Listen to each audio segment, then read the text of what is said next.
जहां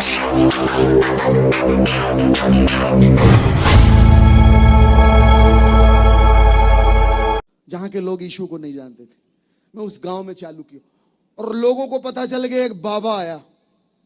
रात के मेरे पास लोग पहुंच रहे हैं मुर्गा और दारू ले लेके। रात के 2 बजे मेरा चेला बोलता है, बोले गुरुजी, मैंने कहा ये मुर्गा की आवाज क्यों आ रही है? मुर्गा मैं कहा यार ये मुर्गा कैसे बोल रहा आश्रम में? बोले गुरुजी वो 2-4 लोग आए हैं। मैंने कहा क्यों आए? बोले वो मुर्गा और दारू लेके, काले रंग का मुर्गा कड़कनाथ, 1 बोतल दारू, सारे लाइन लगा। मैंने कहा भगाओ इनको, भगा दिए। फिर दूसरे दिन और लोग आ गए और रोज मेरे पास 25-50 लोग लाइन लगा के खड़े रात के 2 बजे। मुझे लगा कुछ गड़बड़ है। मैंने उन सबको बैठाया, मैंने कहा ये तुम लोग क्यों लेके आते हो? बोले गुरुजी यही तो लगता है। मैंने कहा कहां लगता है? हेलो, मेरी इस रिकॉर्डिंग को कर लीजिएगा, मैं इसका प्रमाण के साथ कह रहा हूं। बोले यही लगता है। मैंने कहा हुआ क्या? बोले हमारी बेटी बीमार है, हमारे यहाँ चोरी हो गई है, फलानी समस्या आ गई है, यही तो चढ़ता है बाबा जी, मुर्गा ले लो, दारू ले लो। मैं समझ गया कि कहीं कोई लेता है, कहीं पर ये बिजनेस चल रहा है। मैंने अपने गुरु से कहा गुरुदेव क्या रास्ता निकाला जाए? अब फिर मेरे पास लोग आए दूसरे दिन। मैंने कहा तुम इसको छोड़ आओ और अपने साथ पेन और कॉपी लेके आओ, वो चढ़ाना। तो अब सब लोग बंद कर दिए लाना और सब पेन कागज। मैंने कहा अर्जी चढ़ाओ, अपनी अपनी प्रार्थना चढ़ाओ। और सबने प्रार्थना चढ़ानी चालू की। और मैं आज आपको बता दूं, इस मंच से हजारों लोगों ने मेरे पास प्रार्थना चढ़वाई। मैंने एक छोटा सा स्थान बना दिया यीशु जी का, प्रार्थना भवन। जितनी प्रार्थना चढ़ाई गई सारी की सारी कबूल हुई और उस गांव में मुर्गा और दारू चढ़ना बंद हो गया। मेरे पास लोग आए लड़ने के लिए। मैंने कहा क्या बात? बोले आप हमारा बिजनेस बंद करा दियो। तो कुछ लोगों का बिजनेस बंद हो गया। लेकिन एक बात याद रख लीजिए, इस बात को सूत्र बना लीजिए। प्रभु यीशु कहते हैं, यूहन्ना अध्याय 8 उसका 12वां श्लोक क्या कहता है? क्या कहता है? अहम जगतो ज्योति यमामानुगच्छति सा नैवांधकारे बृजिष्यत्यपि तू जीवन रूपमा लोक्यम प्राप्स्यसि। I am the light of the world. मैं संसार की ज्योति हूं। मेरे पीछे चलने वाला अंधेरे में नहीं भटकेगा परंतु जीवन की ज्योति प्राप्त करेगा। Hallelujah, hallelujah. बोले प्रभु यीशु महाराज की, परम पिता की, पावन आत्मा की। आपको पता है प्रियो, एक बार क्या हुआ, एक बनिए की, हम 10 मिनट और है मेरे पास, हम समाप्त करेंगे। सोचा कि मैं इसको फंसा रहा हूं, लेकिन ईश्वर फंसने वाली चीज नहीं है। ईश्वर की सारी योजनाएं हैं, अद्भुत योजना। एक बात याद रखना, 3 सूत्र बना लें जिंदगी के, बड़े इंपॉर्टेंट हैं। ईश्वर ने हमें शक्ति दी है, हमें जानने का वरदान दिया है। हर एक व्यक्ति को जानने का वरदान है और इसी जानने के वरदान के कारण हमने इतना सब कुछ बना लिया है। ये लाइटें बनाई हैं, फोन बनाया है, मोबाइल बनाया है, हवाई जहाज बनाई है, सैटेलाइट्स बनाए हैं। मैंने आपसे एक प्रश्न पूछूं कि आप कितनी दूर तक देख सकते हैं? कितनी दूर तक? मैं आपको बताऊं, इंसान की दृष्टि असीमित है। आप तारे देख सकते हो, कोई भी जीव इस संसार में तारा नहीं देख सकता। आप तारे देख सकते हो और तारे असंख्य असंख्य किलोमीटर दूर हैं, लाखों करोड़ों अरबों किलोमीटर दूर हैं। आप उन तारों को देख लेते हैं। आप असीम हो, अनंत हो। और मैं आपसे एक बात पूछूं कि कौन कौन मरना चाहता है? आप में से कोई व्यक्ति नहीं बोलेगा कि मैं मरना चाहता हूं। कोई है यहां पे जिसको मरने की इच्छा हो? ना। इसीलिए आपके अंदर मरने की इच्छा नहीं है क्योंकि आप अनंत जीवन के लिए सृजे गए हो। आपके अंदर ये अनंत तक जीने की इच्छा इसीलिए है क्योंकि आप मरने के लिए बनाए नहीं गए थे। आपके अंदर इटर्निटी विराजमान है। Hallelujah, hallelujah. बोलिए प्रभु यीशु महाराज की, परम पिता की, पावन आत्मा की। हालेलुया। यीशु जी के सिर पर उड़ेल दिया, सिर पर उड़ेल दिया। जानने की शक्ति है ईश्वर के पास है और उसको मिलती है जो उसकी सन्निकटता में आता है। जैसे उड़ेला सिर में भर गया, वो परफ्यूम भर, उसके तत्क्षण आप देखिएगा, उसके तुरंत बाद यीशु जी को पकड़ लिया गया।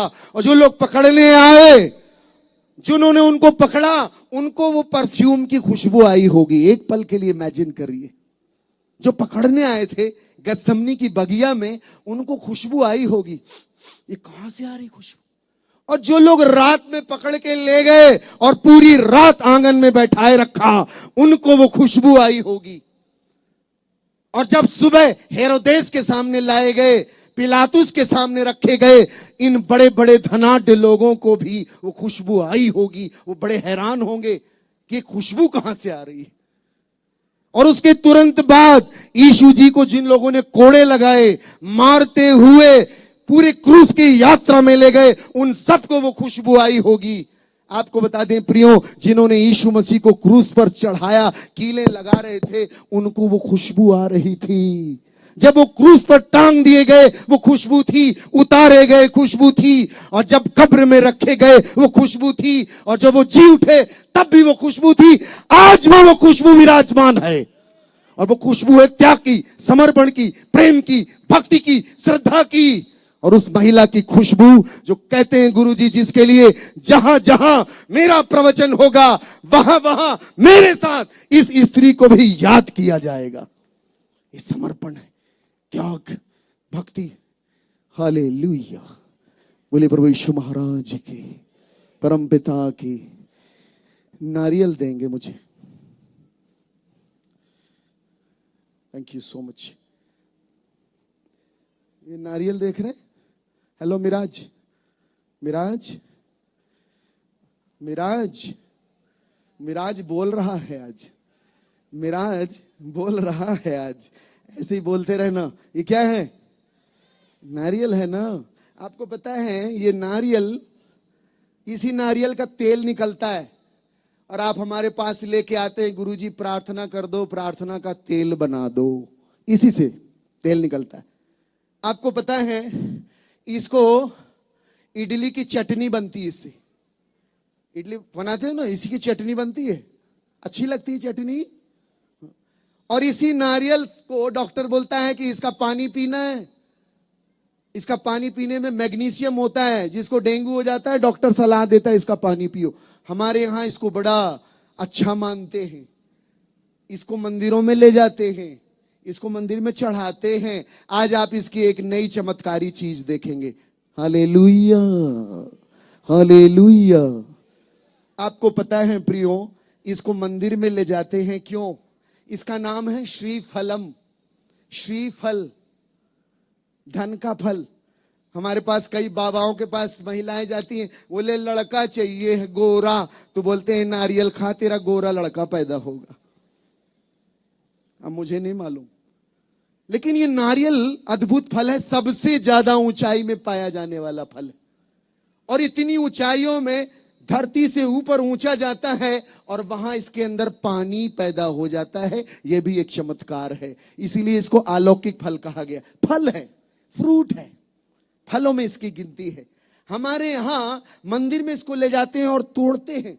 और जब इसको तोड़ते हैं तो ये बलिदान का प्रतीक कहलाता है। आदि काल में बलियां चढ़ती थी। भारत देश में जब गौतम बुद्ध आए तो अहिंसा परमो धर्म का नारा दिया, हिंसा नहीं करनी, तो नारियल स्वरूप चढ़ाने लग गए, श्रीफल का बलिदान होने। लेकिन ये साधारण बात नहीं है, इसके अंदर एक अनुपम, अनूठी और विराट गाथा छुपी हुई है, जो आज मैं आप पर प्रकट करूंगा। पूरे विश्व के लिए, पूरे संसार के लिए, पूरी कायनात के लिए इस नारियल के अंदर एक अद्भुत रहस्यमयी घटना छुपी हुई है, जिसे इंसान नहीं जानता। Hallelujah, hallelujah, hallelujah. आपको पता है कठोपनिषद में एक सुंदर आयत है, न तत्र सूर्यो भाति न चंद्र तारकम नेमा विद्युतो कुतो अयम अग्नि। नेमा विद्युतो कुतो भांति कुतो अयम अग्नि तमेव भांति सर्वमिदं विभाति।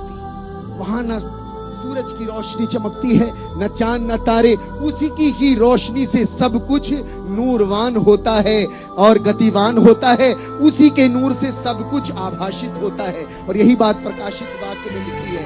प्रकाशित वाक्य में कहता है अध्याय 21 उसके 22वें श्लोक में कि वहां न सूरज है, न चांद है, न तारा है, वहां पर उसी के प्रकाश से सारा कुछ प्रकाशवान होता है। और वहां का दीपक यीशु मसीह है, मेमना है। हालेलुया। पहली बार जब यूहन्ना बपतिस्मा दाता महर्षि यूहन्ना ने जब यीशु मसीह का दर्शन किया, अपनी दिव्य दृष्टि से दर्शन किया, तो अपने चेलों से कहते हैं पश्चामीश्वर समेश शाव कहा जो जगतो पाप भारम हरती। देखो परमेश्वर का मेमना जो संसार के पाप हर लेता है। ये बात सुन के यूहन्ना के चेले यीशु के पीछे हो लिए और यीशु ने पलट कर देखा और कहा कि मनी वस्य था, क्या खोजते हो, क्या ढूंढते हो। और यही बात उन्होंने सारी मानव जाति के लिए कही है कि हे मनुष्य, क्या खोज रहा है, कहां ढूंढ रहा है, देख मैं तेरे पास में हूं। हालेलुया। सर हथौड़ी का जोर से यीशु जी का जयकारा बोले प्रभु यीशु महाराज की। आप देख रहे हैं आपके सामने नारियल। हेलो, या तो ईश्वरो जगती तम प्रेम चकार या नीज मेघ जातम पुत्रम ददो। परमेश्वर ने संसार से,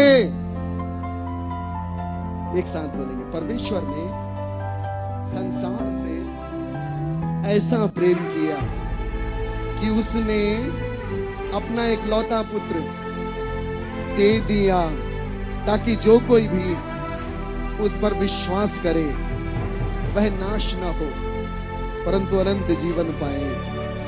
हालेलुया, हालेलुया।